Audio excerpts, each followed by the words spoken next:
Hello, good afternoon everyone. तो कैसे हैं आप लोग? तो जैसा कि मैंने प्रीवियस 3 लेक्चर्स ले रखे हैं क्वाड्रेटिक क्वेश्चंस के, तो आज जो मेरा लेक्चर होने वाला है लेक्चर नंबर 4 है आज का। और इस लेक्चर में हम काफ़ी डिटेल से बात करने वाले हैं। तो आई होप कि जो भी जितने भी प्रीवियस लेक्चर हैं आप देख रहे होंगे। अभी क्या है, शुरुआत में बहुत सारे इशू आ रहे हैं, आवाज़ नहीं सही से आ रही, कभी क्या होता है बोर्ड इनविजिबल हो जाता है, सही से नहीं दिख पा रहा। बट जैसे जैसे आगे वीडियो आने वाली बहुत अच्छा क्लियरिटी होने वाली। सो आप लोग जल्दी से जल्दी चैनल को सब्सक्राइब करिए, और ताकि जो भी अगला वीडियो आ सके आए उसका आपके पास नोटिफिकेशंस पहुंचे, आप लोग देख सको। और ये जितनी भी सारी वीडियो अपलोड की जा रही है बहुत ही हेल्पफुल होने वाली। जो भी 12th की प्रिपरेशन कर रहा है यानी बोर्ड लेवल की, और जो भी 10th में जा रहा है यानी कि जो भी अभी टॉपिक चला क्वाड्रेटिक क्वेश्चंस, तो क्वाड्रेटिक क्वेश्चंस का बहुत सारा यूज है, बहुत सारे एग्जांपल्स है, बहुत सारे क्वेश्चंस आते हैं बोर्ड एग्जाम में। तो आप लोग इसको देखिए और वॉच करिए। और जैसे ही ये पूरे लेक्चर्स कंप्लीट होंगे इसके बाद एक 1 शॉट आने वाला, और उस 1 शॉट में आपको बिल्कुल बेसिक से मॉडरेट लेवल तक बताया गया होगा, हर एक चीज क्लियर होगी। तो चलिए आज के टॉपिक को स्टार्ट करते हैं। और आज का जो मेरा पहला टॉपिक है वो है जब कोई क्वाड्रेटिक क्वेश्चंस, 2 क्वाड्रेटिक क्वेश्चंस दे रखे हो और उन 2 क्वाड्रेटिक क्वेश्चंस में दोनों रूट्स कॉमन हो, तो किस तरह से कोई अगर अननोन्स दे रखा है तो उस अननोन्स को कैसे निकालते हैं, कैसे आइडेंटिफाई करते हैं। तो चलिए स्टार्ट करते हैं। जब भी सपोज मेरे पास 2 क्वाड्रेटिक क्वेश्चंस दे रखे हैं और उन 2 क्वाड्रेटिक क्वेश्चंस के जो दोनों रूट्स हैं कॉमन दे रखे हैं, तो कैसे इस क्वाड्रेटिक क्वेश्चंस में और उसमें जो भी अननोन्स दे रखा है उस अननोन्स को कैसे निकालेंगे। तो चलिए स्टार्ट करते हैं। सपोज मेरे पास एक पहला जो क्वाड्रेटिक क्वेश्चन दे रखा है वो है a1x² प्लस b1x प्लस का c1 बराबर 0। जो मेरा पहला क्वाड्रेटिक क्वेश्चन है वो दे रखा है a1x² plus b1x plus c1 बराबर 0। और जो मेरा सेकंड क्वाड्रेटिक क्वेश्चन दे रखा है वो दे रखा है a2x² प्लस का b2x प्लस का c2 बराबर 0। तो आपको दिख रहा है कि ये जो मेरे 2 क्वाड्रेटिक क्वेश्चन दिख रहे हैं और जो भी इनके रूट्स आने वाले हैं वो दोनों रूट्स कॉमन है। तो जब भी हमें कोई 2 क्वाड्रेटिक क्वेश्चन दे रखे हो और उन 2 क्वाड्रेटिक क्वेश्चंस में दोनों रूट्स कॉमन हो, तो हम किस तरह से किसी अननोन्स को निकालते हैं। तो मान लीजिए यहाँ पे मेरे पास a1 b1 और c1 है, यहाँ पे a2 है, b2 और c2 है। तो किस तरह से इन दोनों में a1 b1 c1 a2 b2 c2 में किस टाइप का रिलेशन आने वाला है। तो जो मेरी फर्स्ट कंडीशन है, when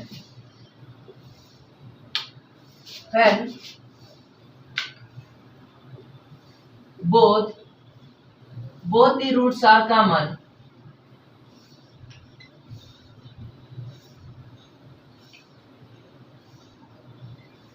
when both the roots are common यानी कि 2 क्वाड्रेटिक क्वेश्चन दिख रहे हैं और इन 2 क्वाड्रेटिक क्वेश्चंस में दोनों रूट्स कॉमन है। तो मैं किस तरह से a1 b1 c1 इन सब में रिलेशन कैसे करेंगे। हमें कुछ नहीं, हमें क्या करना होता है, जब भी दोनों रूट्स कॉमन दिखे हो तो हम डायरेक्ट रेशियो ले लेते हैं, यानी कि a1/a2 और b1/b2 बराबर c1/c2।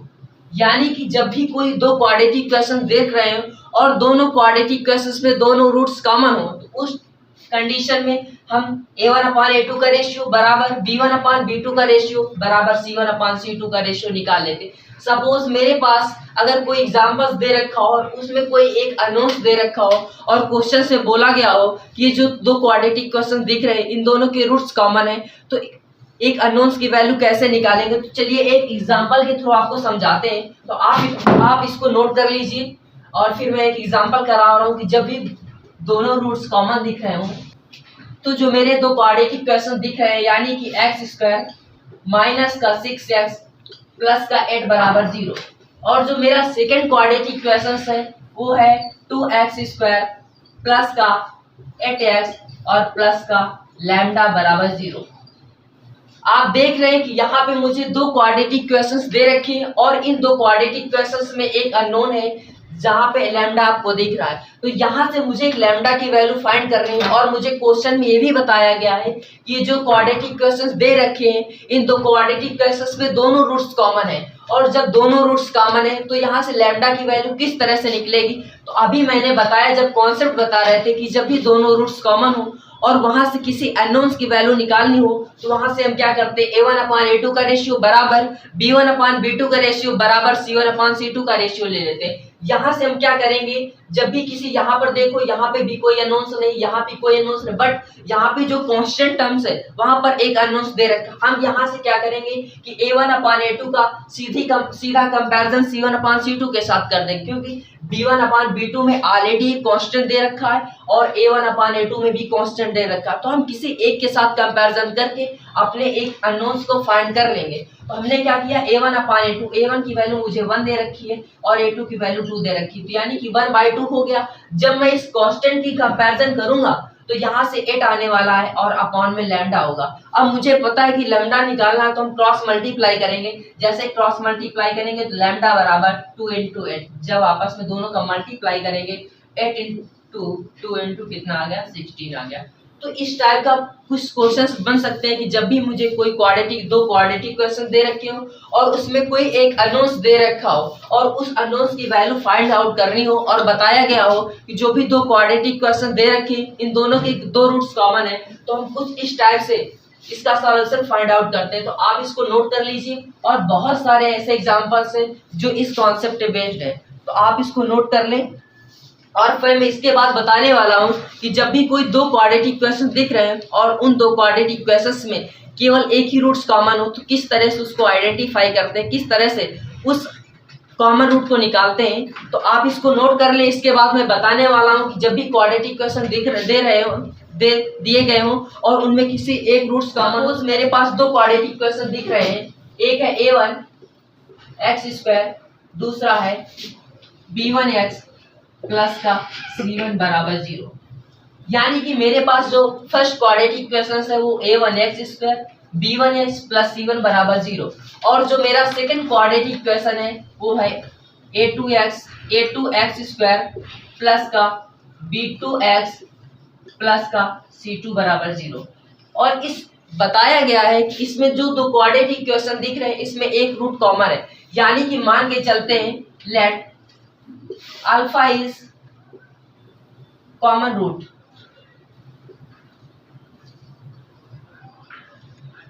तो बताया गया कि जो 2 भी क्वाड्रेटिक क्वेश्चन दिख रहे हैं और इन 2 क्वाड्रेटिक क्वेश्चंस में एक रूट कॉमन, तो मैंने मान लिया कि let alpha is a common root. अगर अल्फा इन दोनों का एक कॉमन रूट है तो ये अल्फा इन 2 इक्वेशंस को सेटिस्फाई करेगा, यानी कि x की जगह पे अल्फा पुट करेंगे तो हो जाएगा A1 अल्फा² प्लस का B1 अल्फा प्लस का C1 बराबर 0।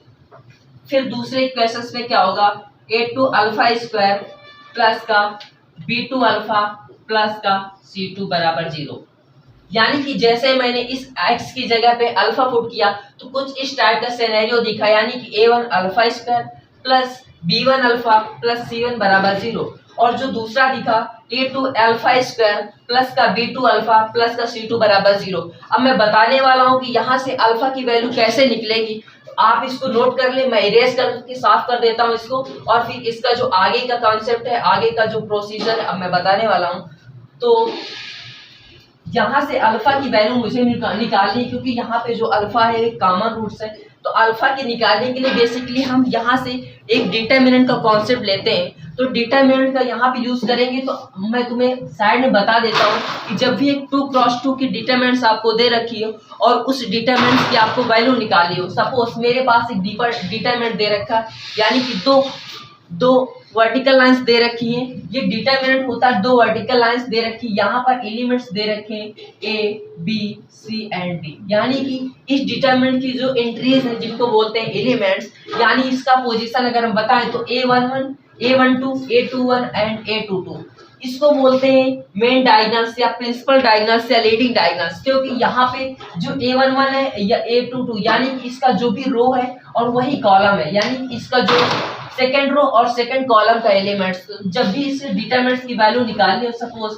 मेरे पास डिटरमिनेंट्स दे रखी A और इसकी हमें डिटरमिनेंट की वैल्यू निकालनी हो, वहां से हम क्या करते हैं, डिटरमिनेंट ऑफ A बराबर सबसे पहले फर्स्ट ऑफ ऑल इस डायगोनल को आपस में मल्टीप्लाई करते हैं, यानी कि जब A से D का मल्टीप्लाई करेंगे तो AD आने वाला है, और फिर माइनस का साइन यूज करेंगे, और माइनस का साइन यूज करने के बाद जो सेकंड डायगोनल से इनका आपस में मल्टीप्लाई, यानी कि AD और माइनस का BC। तो मैं इसका यूज करूंगा इस डिटरमिनेंट में इस अल्फा की वैल्यू निकालने के लिए। तो आप इसको समझ लें। तो ठीक है, आगे बढ़ते हैं। यहाँ से मैं क्या करूंगा, एक बार अल्फा स्क्वायर लूंगा और अल्फा स्क्वायर के जितने भी कांस्टेंट इनको हाइड करूंगा, यानी कि मुझे मेरे पास केवल इतना ही बचा। और ये जितने भी कांस्टेंट दिख रहे हैं b1 c1 b2 c2, इनकी मदद से एक डिटरमिनेंट्स तैयार करूंगी, यानी कि अल्फा स्क्वायर। और अल्फा स्क्वायर की जो भी न्यूमरेटर में अल्फा स्क्वायर और डिनोमिनेटर में यानी कि अल्फा स्क्वायर की बात कर रहे हैं, इसको थोड़ी देर के लिए हाइड करते हैं। मेरे पास इतना बचा और ये जो b1 c1 b2 c2 इनकी मदद से डिटरमिनेंट्स लिखेंगे अल्फा स्क्वायर के, यानी कि b1 c1 और b2 c2। फिर मैंने क्या किया, यहाँ पे अल्फा स्क्वायर यूज किया, अल्फा स्क्वायर के जितने भी कांस्टेंट है सबको हाइड किया। फिर जो भी डिटरमिनेंट्स तैयार हुई उसको यहाँ पे इसके डिनोमिनेटर में लिखा। फिर इसके बाद अल्फा स्क्वायर के बाद अल्फा लेंगे और उसके बाद उसके पहले माइनस का साइन यूज करेंगे। अब देखो यहाँ पे जब मैंने अल्फा को यूज किया तो थोड़ी देर के लिए मैंने इसको हाइड करता हूँ और जितने भी कांस्टेंट बचे उनके मदद से एक डिटरमिनेंट तैयार करता हूँ, यानी अल्फा बटे यहाँ पर a1 a2 बचा और जो मेरे पास कांस्टेंट बचा c1 और c2 बचा बराबर। अब मैंने यहाँ पर अल्फा स्क्वायर का टर्म यूज किया, फिर इसके बाद जो डिटरमिनेंट्स बची उसको लिख दिया। फिर इसके बाद मैंने अल्फा यूज किया, उसके जस्ट पहले माइनस साइन लगाया। ये माइनस साइन लगाना ना भूले, इसकी वजह से कैलकुलेशन मिस्टेक हो सकती है। यहाँ पे मैंने अल्फा यूज किया, उसके जस्ट पहले माइनस साइन यूज किया।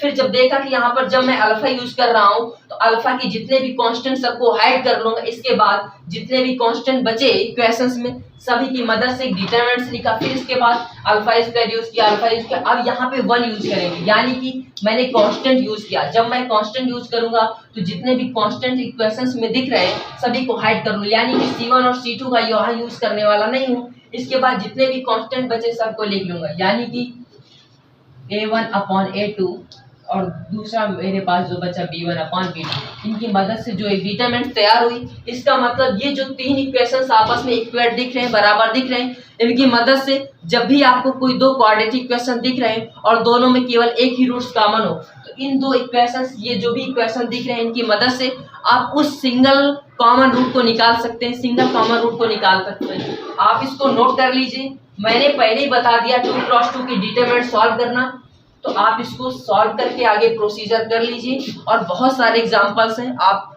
इस पे बेस्ड करिए। फिर मुझे एक हिट एंड ट्रायल मेथड बताता हूँ।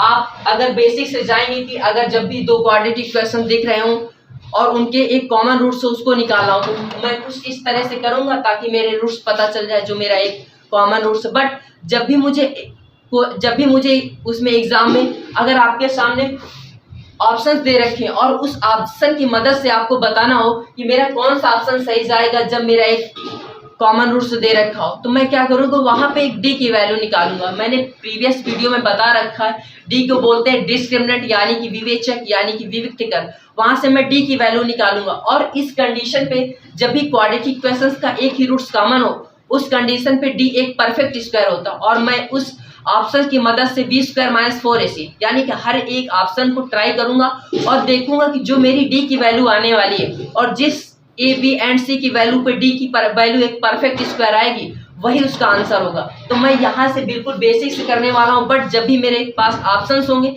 मैं वहाँ पे केवल hit and trial method use करने वाला हूँ, यानी कि कैपिटल डी की वैल्यू निकालूंगा। अगर कैपिटल डी की वैल्यू एक परफेक्ट स्क्वायर आ गई तो वही मेरा आंसर होगा।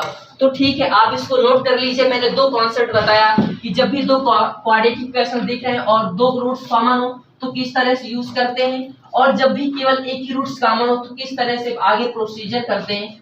तो आपने नोट कर लिया होगा। अब मैं बताने वाला हूँ फिर से क्वाड्रेटिक इक्वेशंस के बारे में। तो जो मेरा क्वाड्रेटिक इक्वेशंस है जब उसमें कुछ मैं इंटरनल चेंज करूं, यानी कि इंटरनल का मतलब ए बी एंड सी में कुछ इस तरह से चेंज करूं, क्या उसके रूट्स में क्या चेंजमेंट आने वाला। तो जो मेरे पास एक क्वाड्रेटिक इक्वेशन का फॉर्मेट है वो मैं पढ़ के आ रहा हूँ, ए एक्स स्क्वायर प्लस का बी एक्स प्लस का सी बराबर 0। जो मेरे पास आप देख रहे हैं कि क्वाड्रेटिक इक्वेशन दिया गया है ए एक्स स्क्वायर प्लस का बी एक्स प्लस सी बराबर 0। मैं मान के चल रहा हूँ कि जो मेरा क्वाड्रेटिक इक्वेशन है वहां पर रूट्स उसके अल्फा और बीटा है। थोड़ी देर के लिए जो भी इसके रूट्स हैं अल्फा और बीटा है। बट मैंने क्या किया इस क्वाड्रेटिक इक्वेशंस में जो भी ए बी एंड सी है, मैंने सिर्फ इतना चेंज किया कि इस क्वाड्रेटिक इक्वेशंस में ए और सी की पोजीशन को आपस में इंटरचेंज कर दिया, यानी कि जहां पे ए दे रखा है और जहां पे सी दे रखा है, ए की जगह पे सी यूज किया और सी की जगह पे ए यूज किया, यानी कि ए को रिप्लेस कर दिया सी से और सी को रिप्लेस कर दिया ए से। मैं जब भी इस क्वाड्रेटिक इक्वेशंस में ए की जगह सी को रिप्लेस करूंगा और सी की जगह पर ए पर रिप्लेस करूंगा और बी पे कोई चेंज नहीं करने वाला, यानी कि जो मेरा न्यू क्वाड्रेटिक इक्वेशंस बनने वाला है कुछ इस टाइप का। जब मैं ए की जगह पर सी लिखूंगा, यानी कि सी एक्स स्क्वायर प्लस का बी एक्स प्लस का ए बराबर 0। तो मैंने क्या किया, जहां पे एक्स स्क्वायर का कोएफिशिएंट ए था उसको सी से रिप्लेस किया और सी को ए से रिप्लेस कर दिया।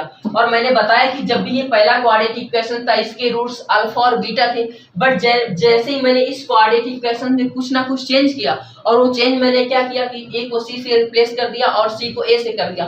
तो अब ये जो न्यू क्वाड्रेटिक इक्वेशंस बना है इसके रूट्स क्या आने वाले हैं, तो मैं बता दूं कि जो न्यू क्वाड्रेटिक इक्वेशंस बना है इसके जो रूट्स आएंगे, जो मेरे रूट्स आएंगे वो रेसिप्रोकल यानी कि 1 अपॉन अल्फा और 1 अपॉन बीटा हो जाएंगे। यानी कि अभी तक मेरे क्वाड्रेटिक इक्वेशंस के रूट्स क्या थे, अल्फा और बीटा, बट जैसे ही मैंने इसमें कुछ चेंज किया इस क्वाड्रेटिक इक्वेशंस में, यानी कि ए को सी कर दिया और सी को ए कर दिया, वहां से मेरे क्वाड्रेटिक इक्वेशंस के रूट्स 1 अपॉन अल्फा और 1 अपॉन बीटा हो गए। ये भी कॉन्सेप्ट अपनी जगह पर एक अच्छा कॉन्सेप्ट है, आप इसको नोट कर लीजिए।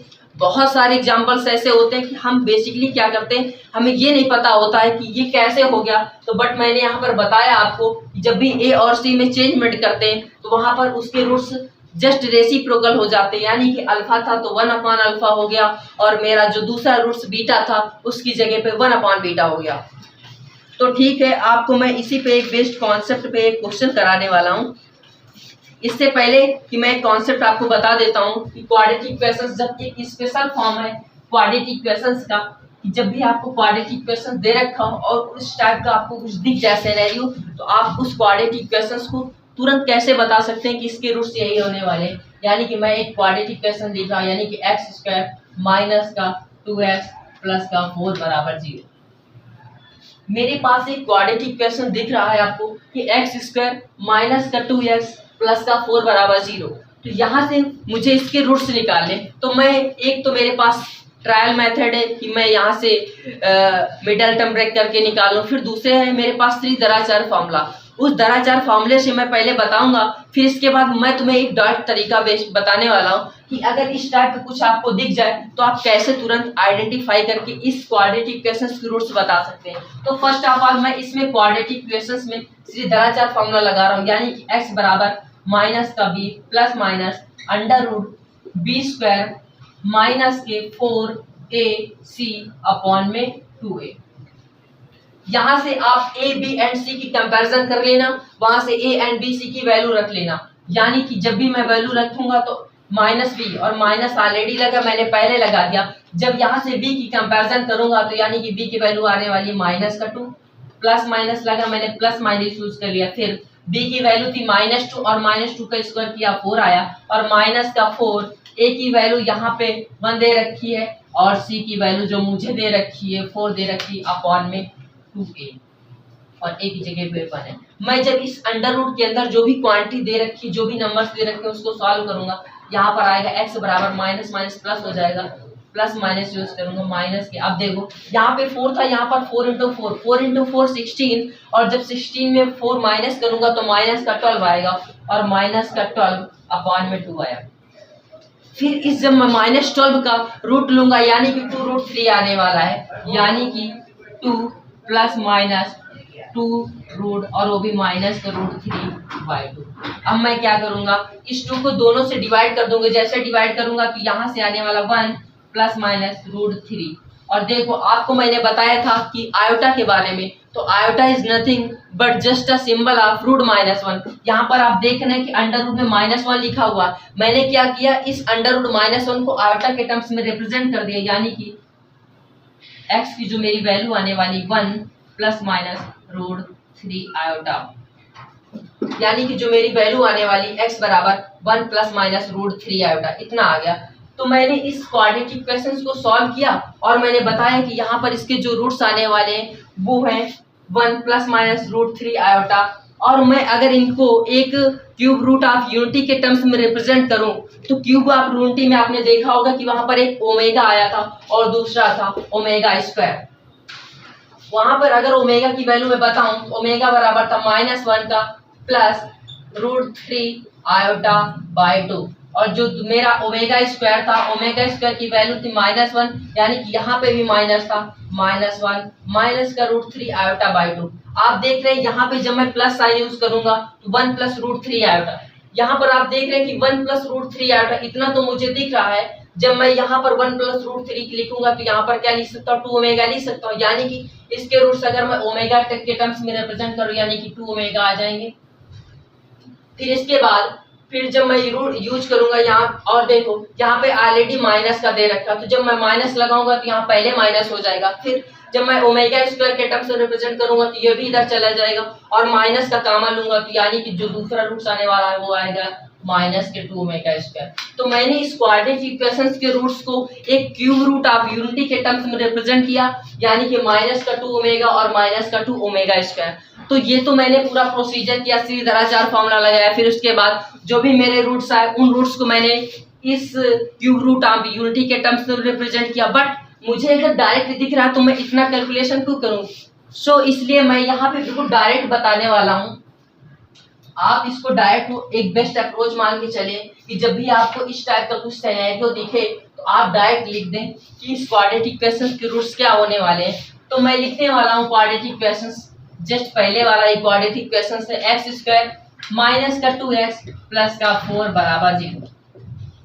आप देख रहे हैं कि क्वाड्रेटिक इक्वेशन दिख रहा है एक्स स्क्वायर माइनस का 2x प्लस का 4 बराबर 0।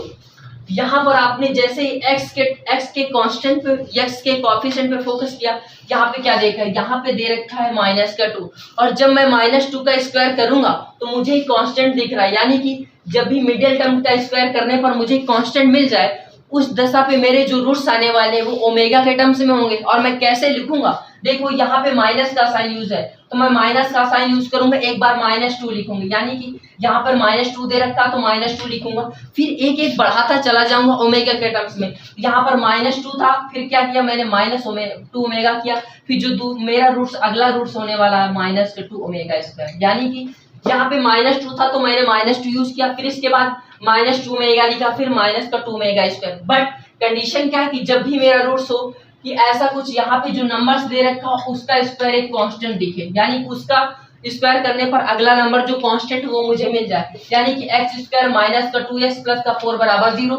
यहाँ पे -2 था, जैसे ही मैंने इस -2 का स्क्वायर किया तो 4 हो गया। इसका मतलब मैंने इसके डायरेक्ट जो रूट्स लिख दिए, यानी कि जो x की वैल्यू थी, यानी जिनको बोलते हैं रूट्स, तो -2 आया और -2 ओमेगा और -2 ओमेगा स्क्वायर आ गए। मैं अगला एग्जांपल देख रहा हूँ, इसी पे बेस्ड मुझे दे रखा है, यानी कि एक्स स्क्वायर माइनस का एक्स स्क्वायर प्लस का 3x प्लस का 9 बराबर 0। आप एग्जांपल को लिखिए और बिल्कुल बेसिक से करके जाइए और बताइए कि क्या जो मैं रूट्स लिखने वाला हूँ क्या वही रूट्स आने वाले हैं। आप देख रहे हैं कि यहाँ पे 3 दे रखा, जैसे मैंने इस 3 का स्क्वायर किया, 3 का स्क्वायर करने पर 9 आया। मैंने बताया कि जब भी इस x का कोएफिशिएंट का स्क्वायर करेंगे और मुझे कांस्टेंट मिल जाए तो मेरा इस टाइप का कुछ बनेगा। मैं डायरेक्ट रूट्स लिखने वाला हूं। अब देखो यहाँ पे प्लस का 3 लिखा हुआ है तो फर्स्ट ऑफ ऑल मैं प्लस का 3 यूज करूंगा, फिर इसके बाद मैं ओमेगा के टर्म्स में रूट्स लिखूंगा। +3 था, इसके बाद जो मेरा अगला रूट्स होगा प्लस का 3 ओमेगा आएगा और जो मेरा नेक्स्ट रूट होगा वो प्लस का 3 ओमेगा स्क्वायर आएगा।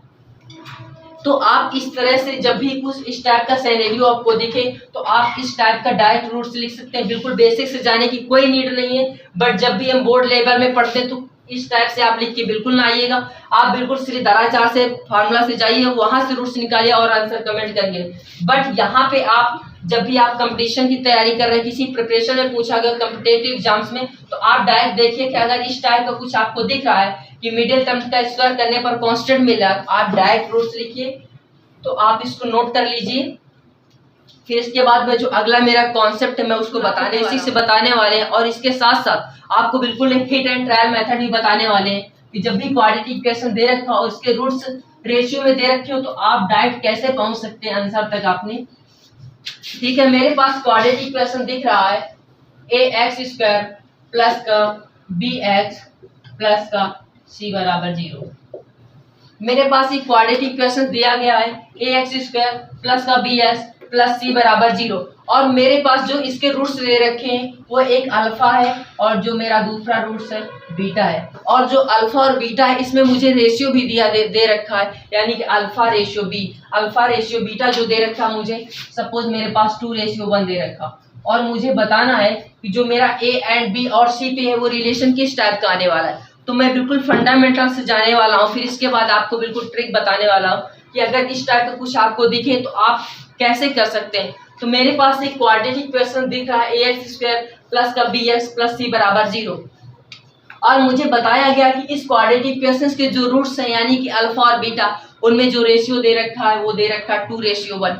तो फर्स्ट ऑफ ऑल मैं बात करने वाला हूँ सम ऑफ रूट्स की, प्रोडक्ट ऑफ रूट्स की और डिफरेंस ऑफ रूट की। मैंने जो फर्स्ट वीडियो बनाई थी उसमें मैंने बताया था कि सम ऑफ रूट्स क्या होता है, प्रोडक्ट ऑफ रूट्स था, बट वहां पे मैंने मिस कर दिया था कि डिफरेंस ऑफ रूट्स क्या होता है। तो मैं आपको बिल्कुल आज बताने वाला हूं कि डिफरेंस ऑफ रूट्स भी क्या होता है। तो सबसे पहले मैं सम ऑफ रूट्स निकालने वाला हूं, यानी कि मैं अल्फा और बीटा की वैल्यू निकालने वाला हूं। और अल्फा और बीटा की वैल्यू क्या होगी, अल्फा और बीटा होता है माइनस का b/a।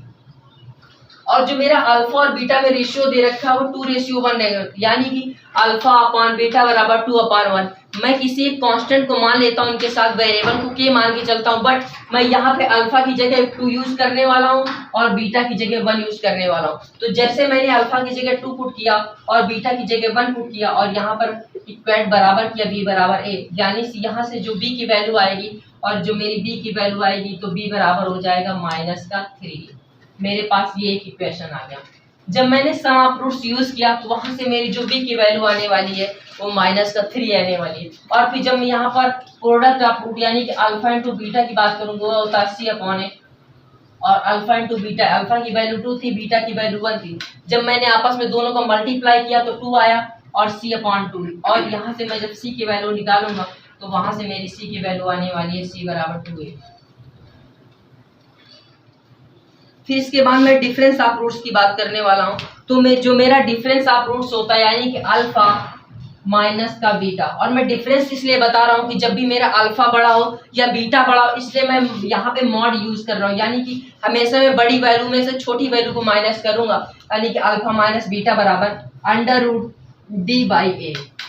जहाँ पे डी बोलते हैं डिस्क्रिमिनेट यानी विविक्तिकर, तो यहाँ पर अल्फा और माइनस का बीटा और मॉड लगा हुआ है बराबर में √d/a। जब मैं अल्फा माइनस बीटा करूंगा यानी कि 2 में 1 को माइनस करूंगा 1 आएगा और 1 बराबर √d, यानी कि √d की वैल्यू रखूंगा b² और माइनस का 4ac/a। और इसको जब इस a को मैं दूसरी साइड करूंगा, यहाँ से a आएगा और दोनों बच्चों का स्क्वायर करूंगा तो यहाँ पे बचेगा b² माइनस का 4ac बराबर a²। तो ये जो मेरे पास थर्ड इक्वेशन दे रखा है b² माइनस का 4ac/a²। अब मैं यहाँ से कुछ ऐसा करने वाला हूँ, यहाँ से a b एंड c की कुछ ऐसी वैल्यू पुट करूँ इस तीनों इक्वेशंस की हेल्प से, ताकि मेरे पास a b एंड c पे एक रिलेशन आ जाए। और उस रिलेशंस के लिए पहले तो आप इसको यहाँ से c बराबर 2a दे रखा, b बराबर -3 और b² माइनस का 4ac/a²। तो मैं कुछ टर्म्स इसके इरेज करने वाला हूँ।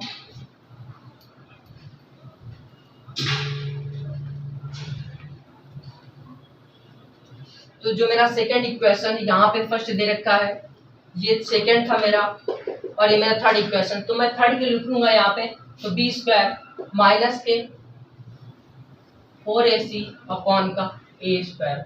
आप देख रहे हैं यहाँ पे c बराबर 2a दे रखा है और c बराबर 2a। यहाँ से मैं अगर a की वैल्यू निकालूं तो यहाँ से अगर मैं a की वैल्यू निकालूं तो यहाँ से c/2 आने वाली, और जब मैं c/2 करूंगा तो c²/a² हो जाएगा। बट c²/a² करूंगा तो यहाँ पे b²c, बट फिर क्या करूंगी मैं यहाँ से करूंगा कि b बराबर -3a दे रखा है, यहाँ से मैं a की वैल्यू निकालूं और इस इक्वेशन में इक्वेट करूं। तो मैंने क्या कि यहाँ से a की वैल्यू निकाली और इस इक्वेशन में इक्वेट कर दी, यानी कि 4ac बराबर a की वैल्यू पुट करूंगा और यहाँ b/3 माइनस का आएगा, स्क्वायर करूंगा तो b²/-9 आ जाएगा। अब मैं क्या करूंगी, यहाँ पे b² का टर्म्स है, यहाँ पर b² का टर्म्स है, इनको एक साइड करने वाला हूँ और उसको उधर करने वाला, यानी कि b² माइनस का b²/9 बराबर का 4ac। इसको मैं इरेज करता हूँ थोड़ी देर के लिए, फिर इसको आगे सॉल्व करूंगी, ये हो जाएगा 9 बी स्क्वायर माइनस का बी स्क्वायर, और जो 9 है इसका मल्टीप्लाई दूसरी साइड में करूँगी, यानी कि 9 इंटू 4ac। अब यहाँ पे जब 9 में एक सब्ट्रैक्ट करूंगा तो यहाँ पे बचेगा 8b स्क्वायर बराबर 9 इंटू 4ac। आप देख रहे हैं दोनों साइड कुछ ना कुछ कैंसिल हो रहा है, यहाँ पे 4 दे रखा है, यहाँ पे 8 दे रखा, 4 से 2 जैसे कैंसिल करूंगा यहाँ पे 2 बचेगा, यानी कि 2b स्क्वायर बराबर 9ac। यानी कि जो भी मेरा, जब मैंने इसको सॉल्व किया तो जो भी मेरा relation a and b c में आया वो था 2b स्क्वायर बराबर 9ac।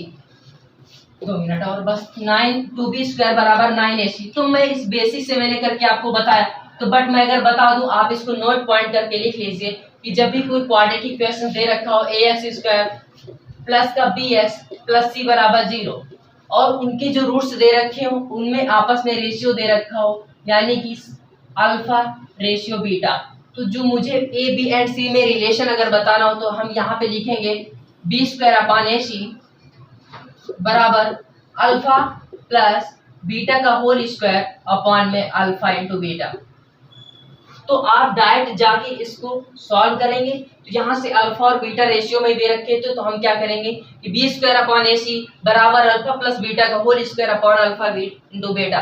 तो जो मेरा प्रीवियस क्वेश्चन था कि यहाँ पे जो रेशियो दे रखा था 2:1 दे रखा था, जैसे मैंने यहाँ पे रखूंगा तो मेरा क्या बनेगा B square upon A C बराबर अल्फा की जगह पे 2 था, बीटा की जगह 1 था, 2 + 1 किया 3 हो गया और 3 का स्क्वायर किया यहाँ पे 9 आ गया अपॉन में, और अल्फा इंटू बीटा, अल्फा की वैल्यू 2 थी और बीटा की वैल्यू 1 थी, और जब मैंने दोनों का आपस में मल्टीप्लाई किया तो यहाँ पे 2 आया, और क्रॉस मल्टीप्लाई करने पर मुझे क्या दिख रहा है 2b स्क्वायर बराबर 9ac। ये तो मेरा वही क्वेश्चन आया जो मैंने अभी पहले सॉल्व किया था, यानी कि जब भी मुझे रूट्स रेशियो में दे रखे हो तो मैं डायरेक्ट करने वाला हूँ, यानी कि B square upon A C alpha plus beta का whole square upon alpha beta.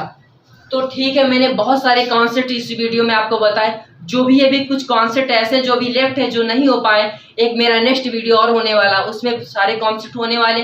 तो ठीक है, आज के लिए इस वीडियो को यहीं तक रखते हैं। आप जहाँ पे समझना है वीडियो को पॉज करिए, खुद एग्जाम्पल को सॉल्व करिए, और अगर आपको फिर भी समझ में नहीं आ रहा तो आप कमेंट करके उस एग्जाम्पल को कमेंट करके बताइए और मैं आपको उसका सलूशन भेज दूंगा। तो ओके, ठीक है, थैंक यू, आज के लिए इतना ही।